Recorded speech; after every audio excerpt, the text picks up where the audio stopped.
Hi guys, welcome back to my channel. I'm a bit under the weather at the minute, but I'm trying to power through because it's right at the end of the year and I really wanted to do my favourite books of the year. I have probably mentioned a lot of them before, but they deserve another place on the top books of 2021. So I've tried to set the scene a little bit, got some candles going on because it's winter, and we're going to dive straight in. They're in no particular order. I feel like I'm on X Factor or something. They're completely random. I'm going to start off with one that I read recently, which is Archer's Voice. You follow this girl who's just had something really traumatic happen in her life and she wants to leave, start afresh. So she moves into this tiny little town, and on one of the first few days there, she bumps into this guy in the car park of the supermarket and he's just really rude to her. And when she asks around, everyone says that he's a bit of a loner, keeps to himself, lives a bit outside of town, and she's basically warned away from him. But she realises that every day when she's walking her dog, she walks past his house. And one of the days her dog gets loose, runs into his garden, so she has to chase after it. So she bumps into the guy, she has to explain why she's on his property. And even though he's still really cold, like right from the offset, they start to form like a little bit of a friendship. And you basically see how that unfolds. And I just loved this one because there's an element to it which I can't really say because it'll give it away. It's like a bit of a spoiler. But I'd never read a book with that in it. And it just added like a whole nother dimension to the connection that they form. Basically, they're going through a few hurdles and they're both struggling with their own different things, but they help each other. And I think I love this one so much because I've been in a bit of a reading slump and I just needed a book like this, which was really good to get me out of it. And a lot of people say it makes them really emotional, and I can see why. There's quite a few twists towards the end as well. And she's obviously been through a lot of traumatic things back at home, so when that's mentioned, obviously that's quite upsetting. But I just love the connection that these two formed. It felt really natural and really real, because I don't like the insta love when people see each other and all of a sudden they're in love or they've got a great friendship. I like to see it slowly build over time. And yeah, I just really fell in love with this one. Next, I picked From Blood and Ash, which is the first in a series. And coincidentally, I'm actually reading the third one right now. The fourth one is due to come out next year, and I think there's going to be 6 in total. But it's a fantasy series by Jennifer L. Armentrout, who I love a lot of her books. She's just a really good writer. And basically, you follow this young girl, Poppy, and in the society that she lives in, she's a maiden. She's not to be touched by anyone. She's not really to be spoken to. She's to be left alone and protected because she's really valuable to the city. And she ends up being guarded by this guard called Hawk. But the city is always being attacked or someone's trying to steal her. She's basically in a lot of danger and he's the person that looks after her. So they do get quite close because he's doing that. But there's so many twists and turns. I'm only halfway through this series and I don't know what's going to happen next. It feels a bit Game of Thronesy in the way that there's so many different groups in the society. So you do have to kind of concentrate to figure out how they all go together. You're like, wait, now they're on the same side. No, now they're on the same side. But it's got like a relationship at the centre, which is really good and develops slowly as well. But I just remember for the first 2 books, I got through them so fast. And I'm finding it with the third one, which I'm reading now, that it's just keeping me gripped like all the time. So if you enjoy romance and you wanted to branch out and you want to try a bit of fantasy, I'd say this is a really good one to start with. Next we have Where the Crawdads Sing, and this is going to be not just one of my top books of the year, but literally one of my top books of all time. I don't know what it was about it, because you would think that the story would be really boring, because you're following this young girl who lives in the marsh, and for one reason or another she ends up living in the marsh by herself. She doesn't have any family around her. Her house, well, it's like a hut really, is miles away from the nearest town. So she's really isolated. She's living alone with just the marsh and the animals to like feel connected to and look after her. And you're slowly following her grow up. And then there'll be pages that switch back to present day where in the nearest town they found a body. So they're trying to work out who's killed this person and what the whole story is behind that. So you're switching back and forth, and I did think it was going to be really slow, like it was going to be a slow read watching her grow up, but for some reason it just kept me gripped. Like I remember one night I literally stayed up until 3 a.m. because I could not put it down, and the way it's written is just so beautiful. It really reminds me of like Song of Achilles or a book like that, where the sentences and the writing is just crafted so well. Like there's some beautiful quotes in there, things that you could get tattooed easily. I don't know why I loved it so much, but I just really did. I'm trying not to put them in an order, but it would be very up at the top. Next, we've got The Hating Game. I've mentioned this quite a few times. I read this so fast. I was so into it from beginning to end. I literally didn't want it to finish. Essentially, it's a workplace romance. So the 2 main characters start out as complete rivals. They work in the same office.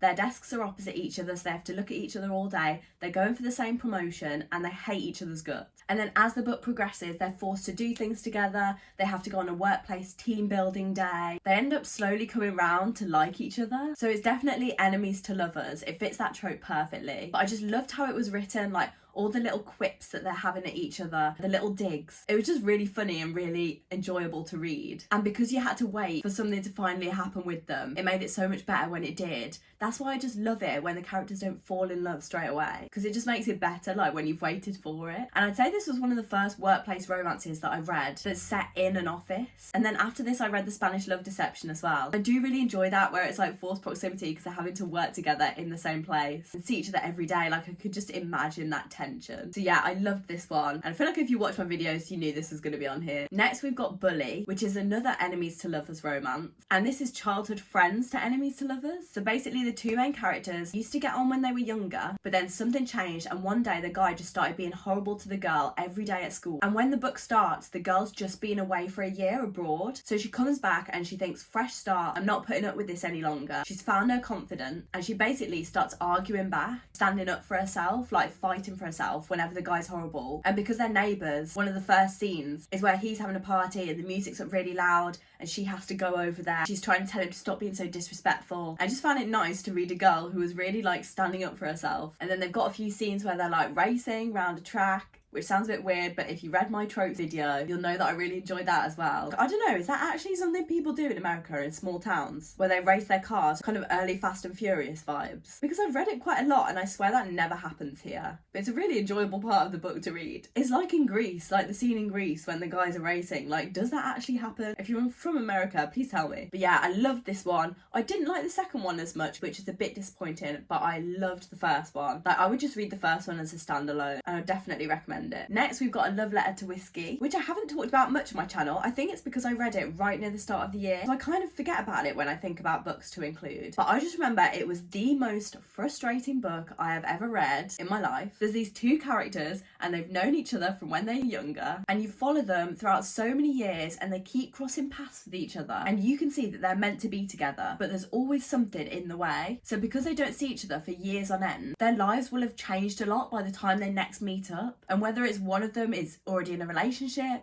or there's something going on with their family, whatever it is, there's always something stopping them being together, and you just want them to be together so much. And I just feel like a book deserves to be on my top list if it's really brought out a strong emotion in me. Like, this deserved a place purely for the frustration that it gave me, but enjoyable frustration. It was a really good read and I read it really fast as well. It definitely fits in with the right person, wrong time trope. And it's perfect if you want to try something a bit different, because I never hear anyone mention this one. Next we've got This Is Going to Her. So this one is a bit different. It's a non-fiction book. You follow this guy who's a doctor in the NHS in the UK. So basically he works in a hospital, and a lot of the time he's working on the A&E department, or towards the end of the book he's working on the maternity ward. Anyway, he's written this using diary entries that he wrote during his time as a doctor. And I do have this book somewhere, but I just can't find it because I would show you. But the little excerpts are literally sometimes about that big. So on each page you'll just have like maybe two. Then some of them are a bit longer, maybe like 3 or 4 pages. So it's really good if you're wanting something to read in lots of little bits. Say if you only like to read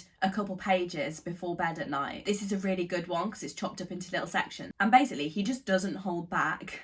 Like, he will go into the nitty-gritty of the good, really good times and the really bad times, but he also writes with a lot of humour. Like, it is really funny at times. He has such crazy stories. So you'll go from something really funny, like a really disgusting reason someone's had to come into hospital, like they've got something stuck somewhere, and then you might go to a really sad part where someone is losing a relative or an operation goes wrong. It just gave me such a big appreciation for the NHS, which, if you don't live in the UK, is our National Health Service, but just the appreciation for people who work as doctors, midwives, nurses, anyone that works in that kind of environment. I think you get such a good understanding of what it's like, because he'll talk about the shifts where he's literally there working a 14-hour shift, and then he ends up sleeping in his car in the car park overnight before he starts a few hours later for the next day. You actually can't believe it. I think people say, oh, it's hard working as a nurse or a doctor, and you don't actually realise how hard until you read a book like this. So I couldn't recommend this enough. Even for people that are in different countries, you don't have the NHS, just an appreciation for doctors. I think it's just such an important read. Next we have a couple of books which I've got over here. We have Letters to the Lost by Bridget Kemmerer. This is more of a young adult book. I love Bridget Kemmerer. I feel like she writes relationships so well. You basically follow this young girl who, ever since her mother died, has written letters to her as like a way to grieve and still be able to talk to her. So every now and again she'll go and write a letter and then leave it on her mother's grave. And then you're also following this young guy who ends up doing community service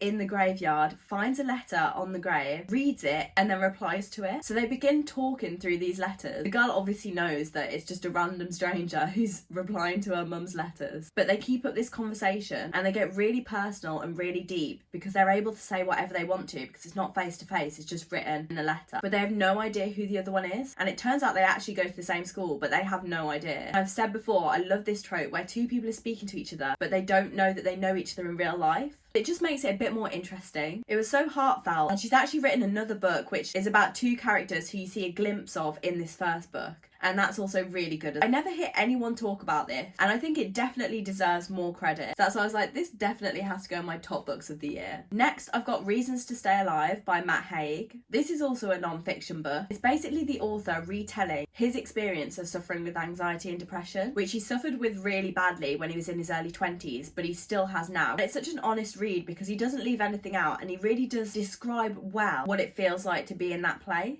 And I think if anyone suffered with anxiety and depression but doesn't know how to express it to someone else, maybe someone who hasn't suffered with it themselves, you could just give them this book and be like, this is a really good insight. It might not be your experience exactly, but it's a very good way of describing it. So I think it's an important read, definitely if you experience anxiety or depression yourself, but also for people who don't. And I think the more books that are out there like this, the better. But I love this one, and I'm now going to read all of Matt Haig's books, and I follow him on Instagram, and I'm such a fan. So that definitely had to be on there. Now I'm just going to list a few others which didn't make it onto the very top list because I wanted to keep it fairly brief, but they're going to get honorary mentions. The first one is Malibu Rising by Taylor Jenkins Reid. This is now my favourite of her book, although bear in mind that I haven't read Daisy Jones and the Six yet, and I know a lot of people love that. So I'll just give really brief descriptions for these ones. You're basically following four siblings, and you're flashing back and forward in time between when they were younger, seeing their childhood, growing up, all the stuff that they went through. They didn't have a particularly great childhood. And then present day, where it's all leading up to this party that one of the siblings, Nina, has every summer. It's like a if you are anybody in Hollywood, you'll be there kind of thing. And lots of stuff that they've dealt with in the past, or things that have got between them, not just the siblings but them and other people, all come together at this one party. So it's got a lot of drama, a lot of emotion, so definitely touched a few heartstrings, and it very almost made it onto the top list. Next we've got Top Secret. This is about two guys who end up talking through a dating app. They really get on, they start to really like each other, but what they don't realise is that they're actually roommates in real life. They live in the same frat house, I think it's called, and in real life they hate each other, but they don't know that it's the other one that they're talking to on the app and really getting along with. I just love this book. I found it a really, really enjoyable read. I just literally remember getting through this in about one day because it was that good. So that had to get a mention. Next we've got Room Hate, which is childhood friends to enemies to lovers. And this one, they haven't seen each other in years. They end up living in the same house, but the guy's now got a girlfriend, and the girl's also got things going on with her, which I don't want to say because it might spoil it. And you see them kind of falling back into how they were as children. Just a really good enemies to lovers romance. Another one I wanted to mention was Wall of Winnipeg. This is the first real slow burn romance that I'd read. First one by Mariana Zapata. If I had to pick between a quick and a slow burn romance, it would definitely be slow burn. And it's also a bit of an interesting one because the girl is actually working for the guy, and then she ends up going and living in the same house. I just really loved watching how their relationship developed over time. So how many is that? That's another 4, I think, that I just wanted to quickly mention. I really, really enjoyed them, and they very almost made it onto my top books of the year. So that's the video finished. I hope this next year, well actually I'm sure it will be, as good as this year for reading books. Isn't it just so nice to think about all the books that you haven't read yet but are out there in the world waiting for you? I often think about that. I'm like, I'm never going to run out of good books. Like, books are always being made. I'm just excited for what I'm going to read in the next year. And yeah, I hope you enjoyed. Let me know what some of your top books are, or if any of these were some of your favourites. I hope you've all had a lovely Christmas. As always, I'll link all of my socials down below, including my new Instagram, and I'll see you very soon. Bye!